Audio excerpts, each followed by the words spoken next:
Good evening my dear student and aspirant. তো এখন একটা বড় খবর নিয়ে আমি এসেছি। 322 ভ্যাকান্সি WBSETCL এর পক্ষ থেকে কিছুদিন আগে একটা রিক্রুটমেন্ট হয়ে গেল। সে ব্যাপারে তোমরা নিশ্চয়ই ওয়াকিবহাল ছিলে এবং এক্সাম দিয়েছো তোমরা, এবং তাতে পাস করে রিক্রুটমেন্ট অবধি হয়ে গেছে। তো বেশ ভালো লাগছে। কদিন আগে একটা ভিডিও আপলোড করেছিলাম, তো একটা আশা ছিল খুব তাড়াতাড়ি বেরোবে। যাক, খুব ভালো লাগছে। এই 322 ভ্যাকান্সির মধ্যে কোন কোন পোস্টগুলো অ্যাপ্লিকেবল একবার দেখে নেওয়া যাক। Special technical assistant, executive assistant, office executive, lineman. আর যে এমপ্লয়মেন্ট নোটিশটা, নোটিফিকেশন নাম্বার, এটা একবার বলে দিই, REC/2018/06। ওকে, ইম্পর্ট্যান্ট ডেটসটা একটু বলি।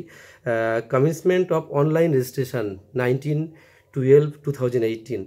Last date of receipt of online application 11/01/2019।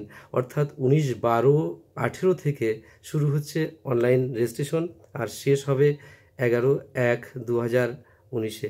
ওকে, তো বন্ধুরা দেখে নেওয়া যাক একবার কি প্রসিডিওর আছে। একটু অল্প করে বলি, তারপর তো ওয়েবসাইট থেকেই গেলে, ভিজিট করলে তোমরা সব খবর পেয়ে যাবে। সেখানে খুব ভালো লাগবে, কোনো অসুবিধা হবে না। যা দরকার সব জানা যাবে, সব তথ্য আজকাল তোমার হাতের নাগালে।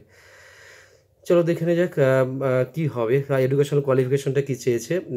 Diploma ETC, ITI, electrician, wireman আর গ্র্যাজুয়েট। বিভিন্ন রকম পোস্টের জন্য বিভিন্ন রকম পদ যেগুলো রয়েছে বললাম। তো এজ লিমিট 18 থেকে 27, 18 to 27, as on 01/01/2018। Selection procedure মোটামুটি এরকমই। রিটেন এক্সাম, তারপর computer proficiency test, stenography test, where is applicable, সবার জন্য নয় এটা যদিও। তারপর সব শেষে পার্সোনাল ইন্টারভিউ।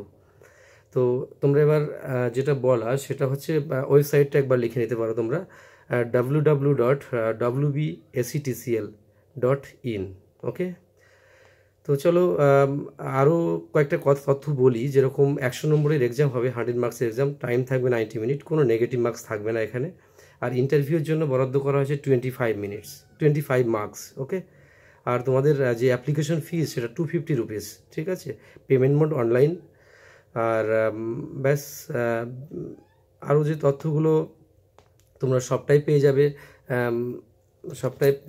যাবে, ওয়েবসাইটে। তো এই ব্যাপারে আর দুই একটা কথা বলি আমি, যে এই পরীক্ষা বা এই এক্সামগুলো কিন্তু এমন কিছু কঠিন এক্সাম নয়। কোশ্চেন খুবই ভালো হয় এবং কমন পাওয়া যায়, কোশ্চেন পড়লে পারা যায়, কোশ্চেন খুব একটা ঘুরিয়ে দেয় না। আর পরীক্ষাগুলোর মধ্যে একটা সুবিধা হচ্ছে, এখানে অল ইন্ডিয়া বেসিসে যে একটা কম্পিটিশান সেটা হয় না, এটা রিজনাল বেসিস কম্পিটিশান।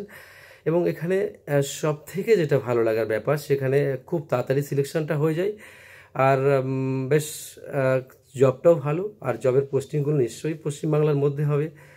আর ব্যাস, এই সম্পর্কে এটাই বললাম। আর এই ব্যাপারে পড়তে গেলে তোমাকে টেকনিক্যাল পারফরমেন্স রাখতেই হবে, সাথে অন্য অন্য যে নন টেকনিক্যাল প্রশ্ন আছে সেগুলোও পারফর্ম করতে হবে। সাথে এটা মাথায় রাখতে হবে, এই পরীক্ষাটা হয়ে যাওয়ার পরে ইন্টারভিউর জন্য কিন্তু মন থেকে লড়তে হবে। আর ইন্টারভিউ যখন দেবে তোমরা, তখন তোমার মধ্যে একটা স্বকীয়তা, মানে তোমার নিজস্বতা অবশ্যই দরকার। সাথে নিজস্বতা না থাকলে পারফর্ম করা কিন্তু খুবই টাফ, মানে ফাইনাল সিলেকশন হওয়াটা। তো চলো, এই ব্যাপারে যদি সম্ভব হয় ব্যস্ততার মধ্যে থেকেও আমি ভিডিও আপলোড করতে চাইবো, যদি তোমাদের সহায়তা, তোমাদের ভালো লাগে ব্যাপারগুলো। চলো, বেস্ট অফ লাক। সবাই ভালো পরীক্ষা দাও, ভালো করে পারফর্ম করো, আমি এটাই চাইবো। ওকে।